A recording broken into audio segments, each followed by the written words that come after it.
Very good. Sir आप किस धर्म में विश्वास रखते हैं? हर धर्म की बच्चे एक आइडियोलॉजी है। जो सही जो सही चीजें हैं वो आपको अपना लेनी चाहिए, मेरा ये मानना है। जैसे मैं बोलूं आपसे, आप ईसाई हो जाए तो आपका ध्यान चला गया सिर्फ बाइबल की तरफ और तुमने जीवन बाइबल को मान लिया। मुस्लिम लोगों ने कुरान को मान लिया जीवन। अन्य धर्मों के लोगों ने अपनी अपनी पुस्तकें चुन ली कि ये हमारा, तो खुद को सीमित कर लिए।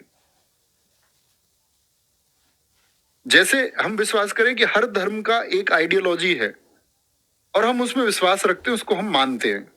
तो मानने का मतलब कभी ये नहीं होना चाहिए कि आप दूसरे धर्म को नीचा समझने लग जाएं। जैसे मेरा विश्वास सनातन में है, मैं इस व्यवस्था को बहुत बेहतरीन, बहुत शानदार से समझने का प्रयास भी कर रहा हूं और समझता भी हूं।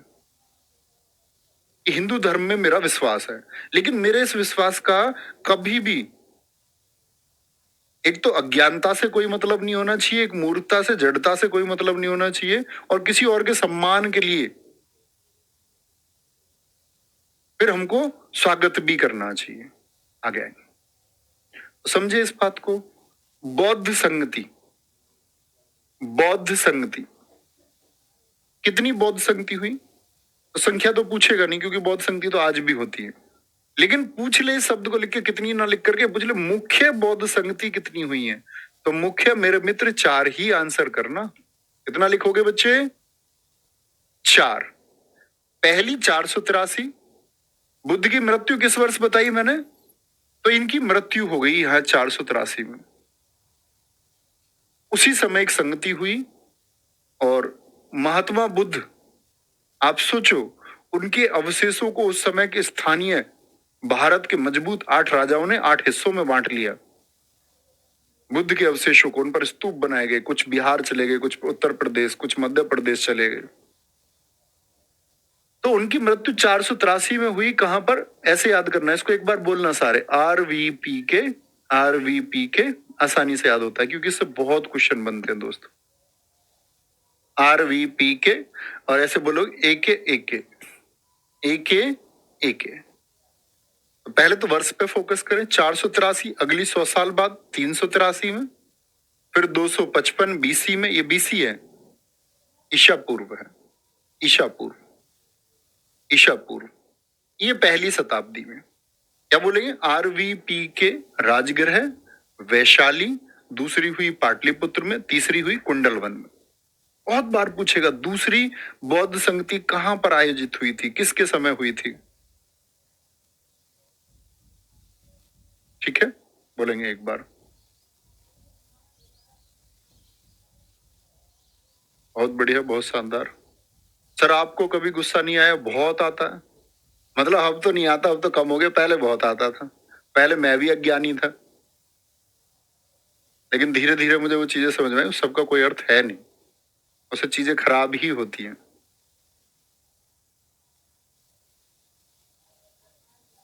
इतना गुस्सा कि तुम सोच भी नहीं सकते।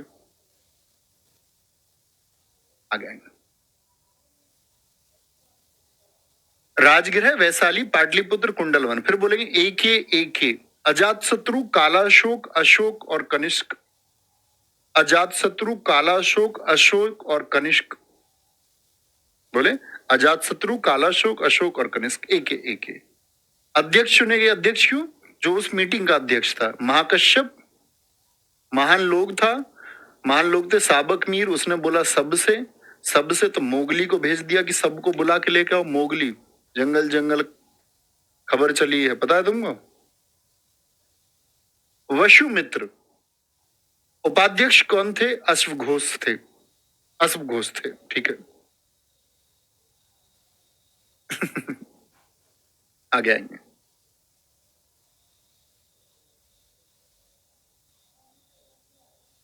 लिखेंगे।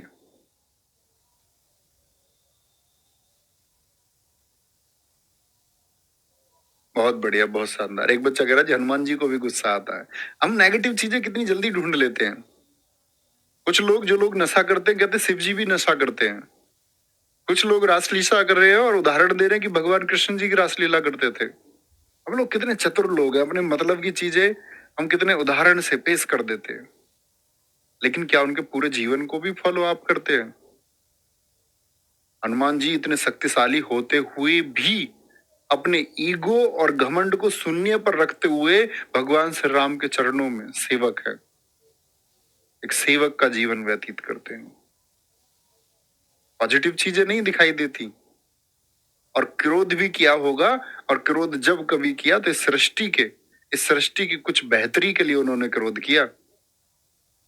भगवान शिव जब विष पान करते हैं तो विष पान ऐसे नहीं किसी ने चिलम पकड़ा दी उनके हाथ में, अब मूर्ख लोग है, गलत पोस्टर बनाया किसी ने।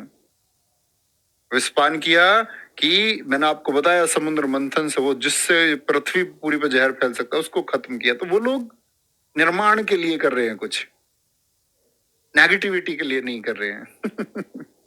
तो गुणों से सीखा करो, नेगेटिव चीजों को मत पकड़ा करो। और वो नेगेटिव चीजें है नहीं, बस आपके थॉट में नेगेटिव है, वो तुमको लगता है नेगेटिव है।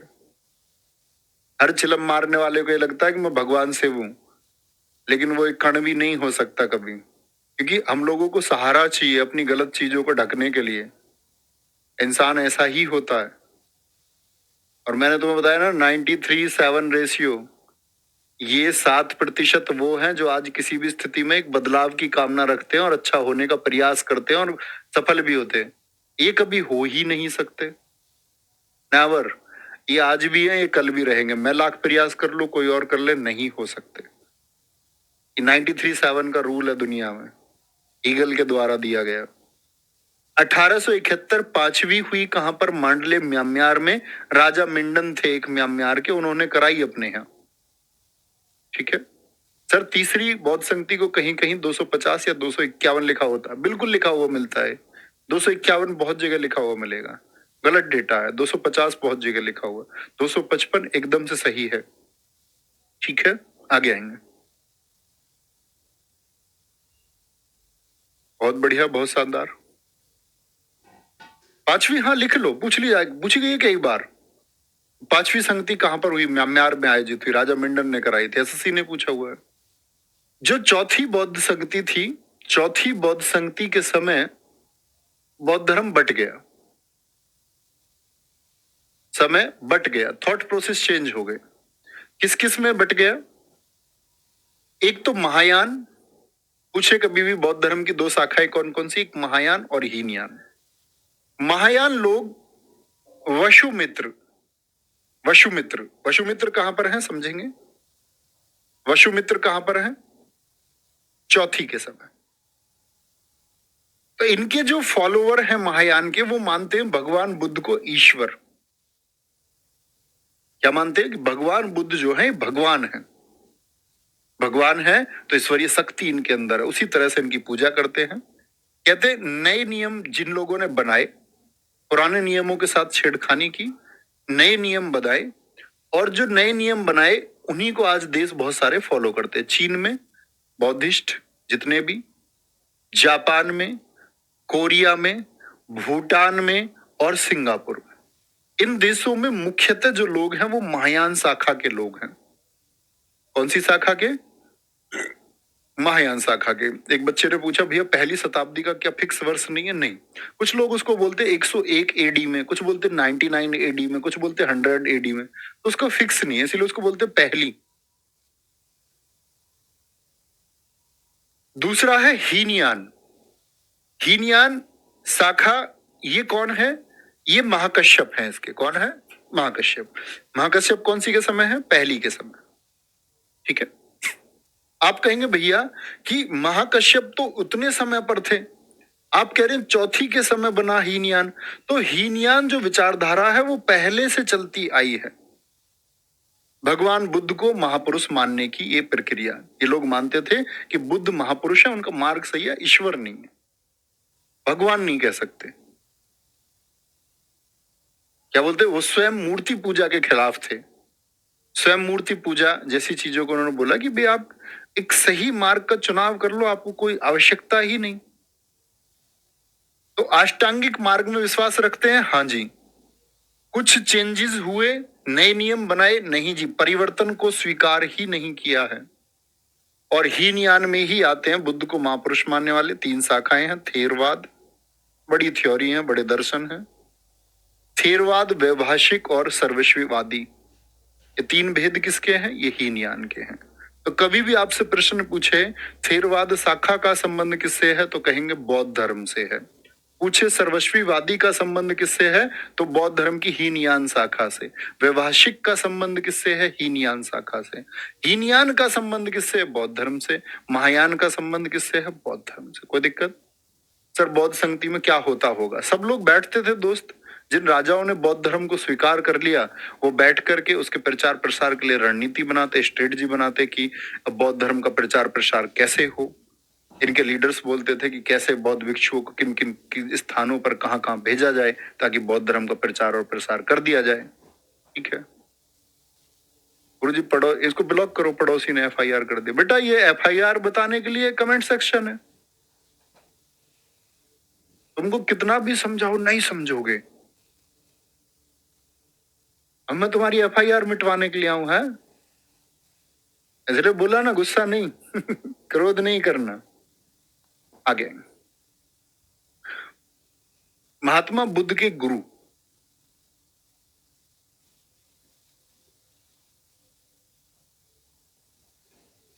सर जी जो बुद्ध है इनकी डेथ कब हुई? अभी बताया था 483, आपका शायद ध्यान क्लास में नहीं था। बोलेंगे महात्मा बुद्ध के गुरु, मैंने क्या बोला था? अलार कलाम से मिले पहले, जहां सेटिस्फाई नहीं हुए थे। सांख्य दर्शन की शिक्षा ली। सांख्य दर्शन मैंने आपको बताया किसका? कपिल मुनि का। रुद्रक रामपुत्र के पास गए थे योग सीखने, वहां भी सॉल्यूशन नहीं मिला। बृहस्पति के पास गए वैदिक दर्शन, वहां सॉल्यूशन नहीं मिला। ये बृहस्पति देवताओं वाले बृहस्पति नहीं है, साधारण मानव, आधुनिक युग के मानव बृहस्पति है, वहां भी संतुष्टि नहीं मिली। तब क्या किया इन्होंने? तब मैंने आपको बताया निरंजना नदी के तट पर पहुंचे। बहुत बढ़िया, लिखेंगे। हाँ, अच्छे बच्चे बनो। अब तक का जीवन रहा है, अब तक आपके दिमाग में विचार बहुत सारे भरे गए होंगे। 18 साल के होंगे आप, कुछ लोग, कुछ 20 के होंगे, कुछ 22 के होंगे, 24 के होंगे। आप खुद भी कुछ सोचते होंगे, कुछ चीजें आपके दिमाग में फिक्स करी गई होंगी जिनके बारे में आपने कभी जानने का प्रयत्न भी नहीं किया होगा, सच भी है कि झूठ है। मैंने बोला ना आपको कि हम लोग बहुत सारी चीजों को बस मान लेते हैं, हम कभी उसकी जांच पड़ताल का सोचते ही नहीं, जांच के योग्य विषय है भी नहीं, तो उस वजह से दिक्कत आती है, उस वजह से दिक्कत आती है ना।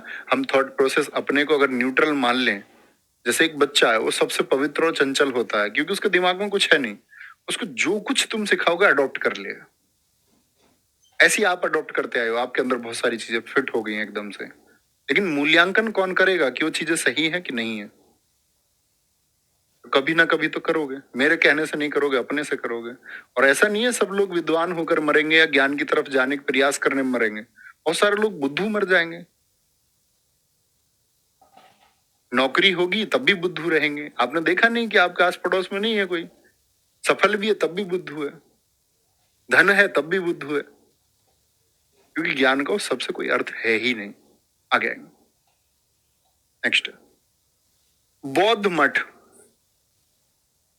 बोलेंगे जी बौद्ध मठ कौन कौन से हैं? मठ का मतलब जहां बौद्ध लोग ये अपनी क्या करते हैं, ध्यान आदि को, पूजा स्थल है इनके। लद्दाख में कौन कौन सा? हेमिस और ठिकसे है। मठों की स्थिति से बहुत क्वेश्चन एसएससी पूछती है, मैं आपको प्रैक्टिस सेट में 3 बजे भी लगातार कराता रहा हूं। लद्दाख में है। रूमटेक और लिंगडम मठ बहुत पूछे जाते हैं, मॉनेस्ट्री बोलते हैं इसको। रूमटेक मॉनेस्ट्री कहां पर है? सिक्किम में है, सिक्किम में। हिमाचल प्रदेश का ताबो, शशूर और मैक्लोडगंज, मैक्लोडगंज ये आपका धर्मशाला में है।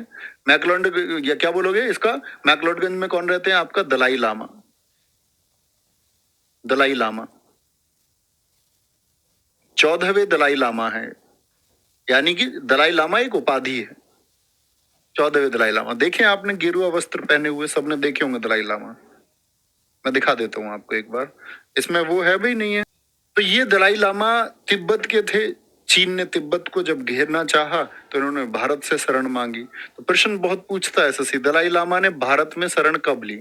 याद रखना 1959 में भारत आए। इसी बार आपका सीआरपीएफ जो हुआ, एचसीएम, उसमें प्रश्न पूछा गया 1959 में भारत आए और दलाई लामा ही हैं जिनको 1989 में नोबेल पुरस्कार मिला शांति का। नोबेल प्राइज किसका मिला था? शांति का, पीस के लिए, शांति के लिए। अरुणाचल प्रदेश की गोम्पा नाको हो गए। अरुणाचल प्रदेश का तवांग मठ जो सबसे बड़ा मठ है, पूछे भारत का सबसे बड़ा मठ कौन सा है? सबसे बड़ा मठ कौन सा है? बोलेंगे भी फटाफट से। बहुत बढ़िया।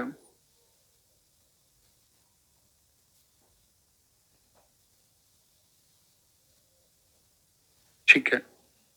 कर्नाटक का बैलकुप्पे मठ है। क्या बोलोगे? बैलकुप्पे।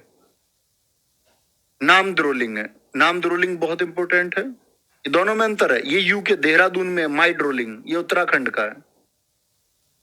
पश्चिम बंगाल का घूम मठ है। ये मठ आपको पढ़ने हैं हमेशा, बहुत अच्छे से याद रखें। बोलेंगे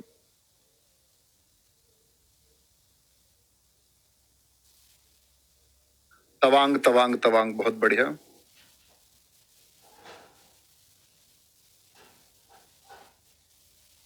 बहुत बढ़िया सर। दलाई लामा बहुत ठीक लिख रही हैं। आंचल वेरी गुड। ठाकुर प्रियंका, अभी मैंने बताया मठ क्या होता है, जैसे हमारे मंदिर होते हैं हिंदू धर्म में।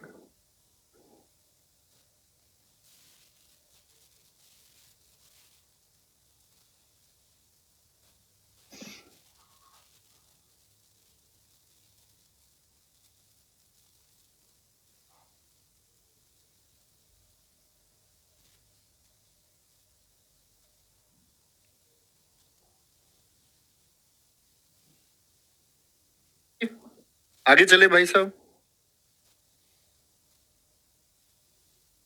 सर असली नाम क्या होगा? तेंजिंग ग्यात्सो है असली नाम इनका। 14वें दलाई लामा, ये तो उपाधि है, 14वें विक्रमादित्य हुए। तेंजिन ग्यात्सो। ऐसी चीजों को मत सर्च कर लिया करो खुद। आज आप इंटरनेट के युग में हैं, थोड़े बौद्धिक बच्चे बनो। हैं ऐसा बुद्धू बन के कब तक जियोगे? बोलेंगे एक बार, कोई दिक्कत? मैंने बोला ना, इससे अच्छा आइडिया कुछ नहीं हो सकता। कुछ भी पूछते रहते हैं। इसको बोले करो जिज्ञासा। अपनी कॉपी में लिख लिया करो, मुझको ये जानना है, मुझको ये जानना है, मुझको ये जानना है। उसके लिए रिसर्च किया करो, जो कुछ भी तुमको जानना है। पुस्तकें बौद्ध चरित्र जो बौद्ध धर्म से संबंधित है, सौदरानंद ब्रज सूची किसने लिखी है? अश्व घोष। बहुत इंपॉर्टेंट है। इनको भारत का वोल्टेयर बोलते हैं। वोल्टेयर कहाँ के थे? फ्रांस के थे। भारत का हेटे भी इनको कहते हैं, क्योंकि उन्होंने फ्रांस में इसी तरह के वर्णन किए हैं जिस प्रकार के यहाँ अश्व घोष ने।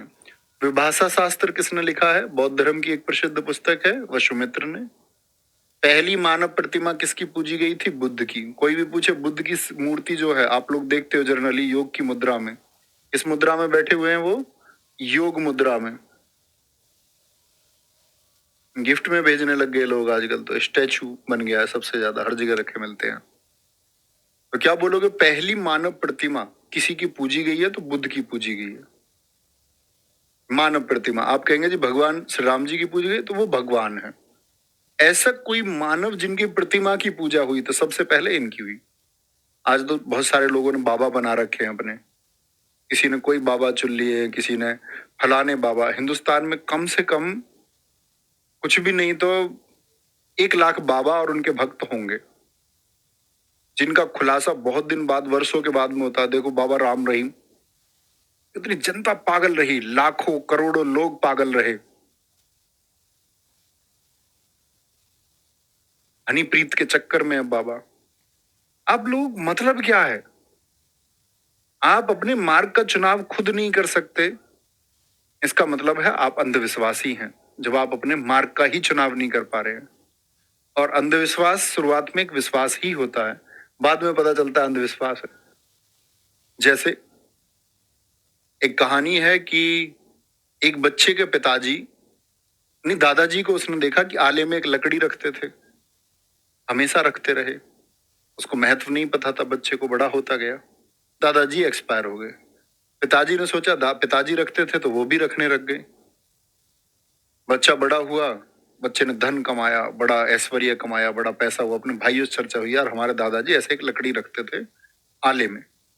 उसने बोला यार साधारण लकड़ी रखते थे, हमारे पास पैसा है, चंदन की एक विशाल लकड़ी मंगाई जाए। वो दादाजी लकड़ी क्यों रखते थे? दादाजी दांत साफ करने के लिए रखते थे, कभी कभी उसका इस्तेमाल करते थे। अब उनका ना तो महत्व लकड़ी का रहा ना, तो उन्होंने बोला चंदन की एक बहुत बड़ी लकड़ी लेके आओ, उसको नक्काशी करो। दादाजी ने आले में रखा, दादाजी तो गरीब थे, उनके पास व्यवस्था नहीं थी, तो इन्होंने एक इमारत बनवा दी, उसमें चंदन की लकड़ी को रख दिया। कुछ दिन बाद लोग उसको पूजने लग गए, और ये वास्तविक स्थल है पूजा का, जहां आज भी पूजा होती है। मान्यता है, श्रद्धा है, क्योंकि वो आज विश्वास है। एक विश्वास से उसकी शुरुआत हुई थी। लेकिन अगर किसी चीज की हकीकत हमको पता चले तभी तो हम कहेंगे अंधविश्वास है। बाबा राम रहीम का नहीं पता चलता तो विश्वास है, पता चल गया तो अंधविश्वास है। तो किसी भी चीज को यूं ही मान लेना बिना तार्किकता के, वह अंधविश्वास है। यूं ही, बस यूं ही तुम मान लेते हो, वही अंधविश्वास है। जिसका सत्य तुम ना जानते, ना जानना चाहते, ना तुम प्रयास कभी करोगे, बस हाँ ठीक है। क्योंकि शुरुआती दौर विश्वास, जब हकीकत खुला पले तब क्या होगा? अंधविश्वास होगा। बौद्ध शिक्षा केंद्र, जैसे आप सोचो मेरे बारे में एक धारणा बनाओ, तुमने एक धारणा बना ली भैया बहुत अच्छे इंसान है, लेकिन ये तुम्हारा विश्वास हो गया। तुमको पता चले मैं चोर हूं, तो कल ये क्या हो जाएगा? तुम्हारा यही अंधविश्वास हो जाएगा। तुम बोलो बहुत खराब इंसान हो तुम,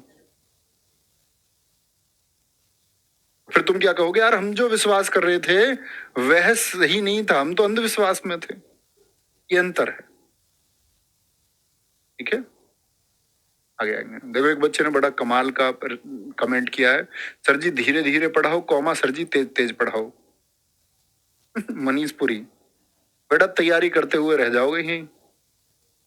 मैं तो बहुत सालों से पढ़ा रहा हूं, मैं तो जानता हूं इस बात को, मत पढ़ो इस चक्कर में। बौद्ध मान्यता है, आत्मा को नहीं मानते लेकिन पुनर्जन्म में विश्वास रखते हैं। आप कहेंगे जब आत्मा को ही नहीं मानते तो आत्मा बनेगी तभी तो पुनर्जन्म होगा, तो वो कहते नहीं, आत्मा नहीं बनती, एक ऊर्जा है, उसका सिर्फ ट्रांसफॉर्मेशन होता है, सिर्फ वो ट्रांसफर होती है, एक रूप से दूसरा रूप लेती है, उसको आत्मा नाम नहीं दे सकते। तो क्या बोलेंगे? आत्मा की मान्यता नहीं है, पुनर्जन्म की है। कर्म कांड में विश्वास रखते हैं, यज्ञ आदि ये पूजा पाठ इसमें नहीं। वर्ण व्यवस्था में, जाति व्यवस्था है यहाँ पर। ऊंच नीच का मतलब है कि तुम यहाँ पैदा हुए हो तो तुम नीच हो, तुम ऊंचे हो, मैं इस कुल का हूं तो मैं ऊंचा हूं, मैं इस कुल का हूं तो मैं नीचा हूं, मुझको असम्मान की दृष्टि से देखा जाएगा, मुझको सम्मान की दृष्टि से देखा जाना चाहिए। इस तरह के चक्कर है, कुछ नहीं है। मध्यम मार्ग, इसको अपनाया इन्होंने बौद्ध मान्यताओं में, मध्यम मार्ग की। जैसे हमारे हिंदू धर्म में बताया गया है उसका, अगर हम बात करें कि व्रत का सिद्धांत, व्रत का अर्थ होता है भूखा रहना, लेकिन वो सिद्धांत उन लोगों के लिए आया कि एक्सेसिव कुछ भी लोग हैं, आपके शरीर में जो पोषक तत्व हैं, न्यूट्रिएंट्स हैं, उनका कोई बैलेंस तो नहीं बिगड़ रहा, तो आप व्रत रखें। व्रत रखेंगे आप लगभग 6-7 दिन में एक बार, तो वो एक बैलेंस बना रहता है। व्रत बहुत सही चीज है। संस्कृत का अर्थ है भूखा रहना। ऐसा नहीं कि उसमें कुटुक पकौड़ी खा ली, आलू फ्राई करके खा लिए, सेब केले खा रहे हो, नहीं। व्रत का मतलब भूखा रहना, संस्कृत का शब्द उसका अर्थ वही है, तभी फायदा है उसका। वो ऐसे नहीं है कि महादेव प्रसन्न होंगे, वो कॉन्सेप्ट लाया गया कि भगवान जी से जोड़ते हैं। लोगों की श्रद्धा कल इतना रहेगी भोलेनाथ में कि भोलेनाथ के नाम के साथ में वो व्रत रख पाए। तो हमारे यहाँ बहुत अच्छा सिद्धांत बना कि किसी तरह तो लोग ध्यान रखें अपना। लेकिन लोगों ने व्रत तो रखना शुरू किया ऋषि परंपरा में। आज के लोग कूटी पकौड़ी खा रहे हैं, बताओ, व्रत की चिप्स आ रही हैं। ये कैसे मूर्ख लोग हैं जिनको कोई मतलब ही नहीं है ये जानने का। ये अंधविश्वासी लोग हैं कि व्रत इस तरह का होता है, जानना ही नहीं चाहते व्रत क्या है। तो क्या बोलते, इन्होंने बोला कि बहुत ज्यादा शरीर को कष्ट देकर भी नहीं। कोई कोई स्त्री ऐसी होती है कि एक सप्ताह में 3 व्रत रख लेती है, सोमवार भी आ जाएगा, बुध भी आ जाएगा और शुक्रवार भी आ जाएगा, 3 व्रत रख लिए। उन्होंने जानने का प्रयास ही नहीं किया कि व्रत क्यों है, कैसे है, क्यों रखना चाहिए। आप कहेंगे भैया ऐसा तो रखना चाहिए, हमारी मम्मी है 2 व्रत रख लेती है वीक में। मैंने उन्हें समझाने की प्रयास किया, मैंने उन्हें बताया ऐसे, तब जाकर के वो मानी, अच्छा ठीक है ये कॉन्सेप्ट है। और नहीं तो मैंने कहा ऐसे तो 5 दिन व्रत आगे तुम कोई भी इंसान इतने ज्यादा व्रत रखेगा शरीर कमजोर हो जाएगा, निकल लेगा इंसान, कोई भी इंसान निकल लेगा। तो उसे गड़बड़ भी पे वो अच्छा करने के लिए कोई सिद्धांत अगर धर्म में लाया गया तो हमको उसको अच्छे के रूप में इस्तेमाल करना है, उसको खराब नहीं कर देना है।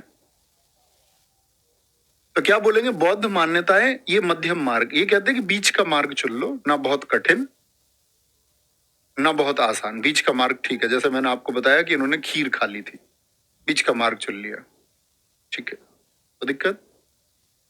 अब आएंगे जैन धर्म पर। जैन धर्म 24 तीर्थंकर हुए, यानी जो मान्यता है, तीर्थंकर का मतलब जिन लोगों को जैन धर्म के लोग मानते हैं, जो प्रमुख लोग हैं जिन्होंने धर्म का प्रचार प्रसार किया, तो 24 तीर्थंकर हुए। 24 तीर्थंकरों में सबसे प्रमुख कौन है, महावीर स्वामी। महावीर स्वामी ही क्यों प्रमुख हुए इस समय पर, क्योंकि उनके समय पर लेखन ज्यादा हुआ, बहुत सारे राजाओं का संश्रय मिला, वह ज्यादा प्रचलित इसलिए हुए। 24 तीर्थंकरों के बारे में कल्पसूत्र पुस्तक में लिखा है, पूरी सबकी जीवनी कुछ 24 तीर्थंकरों की जीवनी किसमें है, कल्पसूत्र में है। और किसने लिखी है कल्पसूत्र, कल्पसूत्र भद्रबाहु ने लिखी है, भद्रबाहु ने, ठीक है,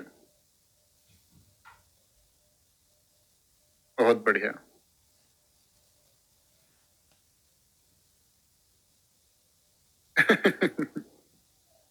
नहीं, अंगूठी का शादी से क्या मतलब, ऐसे तो मेरे पास 2 अंगूठी, मतलब मेरी 2 शादी हुई है।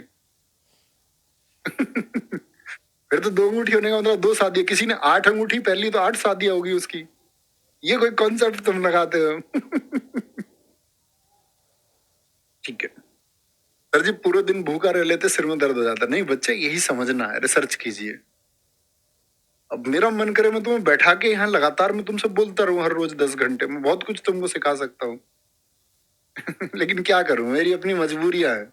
लेकिन फिर भी मैं आपको सिलेबस के साथ साथ, सिलेबस भी समय से खत्म होगा, सब कुछ सीख भी पाएंगे, क्या कर सकते हैं। ऐसा नहीं होता बच्चा, अंदर आप लोग, आप देखो आपके पड़ोस में किसी कैंसर हो, आप सुनते हैं पूरा घर परेशान हो जाता है। कैंसर का मतलब सेल्स का इरेगुलर बढ़ जाना, सेल्स इरेगुलर जब बढ़ेंगे जब बॉडी में कुछ एक्सेसिव होगा, कुछ ज्यादा होगा। व्रत का कॉन्सेप्ट इसी के लिए आपको मैं बोलता हूँ ना हमेशा, सूर्य छिपने के पहले खाना खा लो और सुबह सूर्य उदय होने से पहले मत खाओ, ये गैप आपके अंदर कभी सेल्स को इरेगुलर नहीं बढ़ने देगा। अनियमित कोशिकाएं कभी बढ़ ही नहीं पाएंगी, कैंसर पैदा ही नहीं हो पाएगा, क्योंकि वो सेल्स इतने टाइम तक आपकी बॉडी भूखी रहेगी तो वो डेवलप ही नहीं हो पाएंगी, ठीक है। आगे आते हैं सर, ये कहते हैं बुद्ध जी को मांस दे दिया खाना, हाँ ये कथा चलती है कि उनके अंतिम समय में उनको कहते हैं कि मांस दिया गया खाने के लिए, लेकिन बहुत सारे इतिहासकार या कुछ बोले अन्य लोग लिखते नहीं है, लेकिन उनकी तबीयत खराब हो गई, उसी तबीयत खराब कुछ खाया जो दिया गया, उसी खराब होने की वजह से फिर उनकी मृत्यु हुई, ठीक है।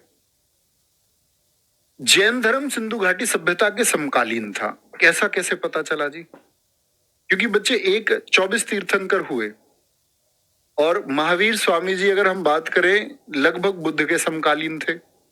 बुद्ध आज से कितने साल पहले थे, बोले आज से बुद्ध कितने साल पहले था, आपके लगभग 2500 साल पहले भैया। हम पढ़ रहे हैं 563, 483, 500 मान लेते हैं, कैलकुलेशन करें तो 2500 हो गए, आज के 2000 हो गए, तो 2500 ये लगभग उतने पुराने तो ही महावीर स्वामी, उनसे पहले 23 लोग और हुए, और पहले के लोगों की 100 साल भी आयु मानो, 50-50 साल भी आप आयु कैलकुलेट करो तो सिंधु घाटी सभ्यता के समय पर पहुंच ही जाएंगे। तो जैन धर्म कितना किसके समकालीन है, सिंधु घाटी सभ्यता के समकालीन है, बहुत बढ़िया। सर आप रखते व्रत, हाँ बिना किसी कॉन्सेप्ट के, मैं कभी भी भूखा हो सकता हूँ, उसके लिए मैं ऐसे डे वे का इंतजार नहीं, मुझे लगता है कि भाई हाँ कुछ दिन हो चुके हैं व्रत रख लेना चाहिए तो मैं रख लेता हूँ।